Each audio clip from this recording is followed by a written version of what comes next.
intelligent, on change le nom des communes, on regroupe les communes, on a fait des pertes d'identité, des pertes de convivialité. Dans des domaines très différents, si je vous suis bien.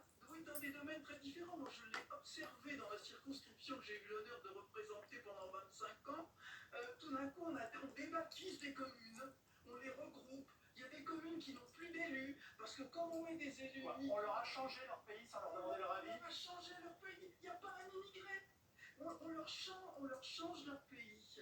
Et ils ont le sentiment que cette identité, elle est menacée. Et ça, c'est quelque chose... Alors, la question migratoire en fait partie, mais elle n'est pas la seule chose. Et il ne faut pas confondre identité et immigration. Charles Sapin, vous prenez en charge ce distinguo nationaliste, oui. on voit d'un bout à l'autre du continent. Alors chaque pays a un peu des explications propres, mais on voit des ressorts identiques d'un pays à l'autre. Et c'est exactement ce que vous soulignez. Il y a, premier ressort, la faillite des partis traditionnels à apporter une réponse pérenne à la question de l'immigration, que ce soit par l'intégration ou par la réduction des flux.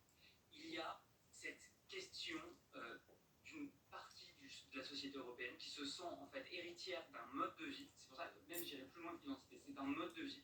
D'un mode de vie qui vient de nos grands-parents, remise en cause, de nos parents, bousculé, qu'ils aimeraient bien transmettre à leurs enfants, mais tout en voyant leur mode de vie attaqué par plusieurs choses. Ça peut être, selon certains pays, selon certaines personnes, ils le voient attaqué par un entrisme islamiste ou par des revendications sociétales radicales. Et puis, il y a un autre moteur qui est très intéressant et qui rejoint le mode de vie, c'est la polarisation nouvelle sur la question environnementale. Il y a 10 ans, si vous voulez, l'environnement, ça créait une forme d'unanimisme. oui. Ce n'est plus... Personne n'était contre, on va dire. Exactement.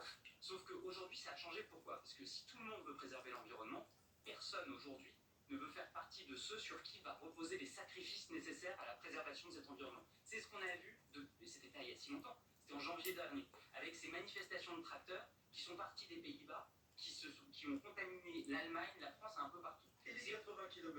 Exactement.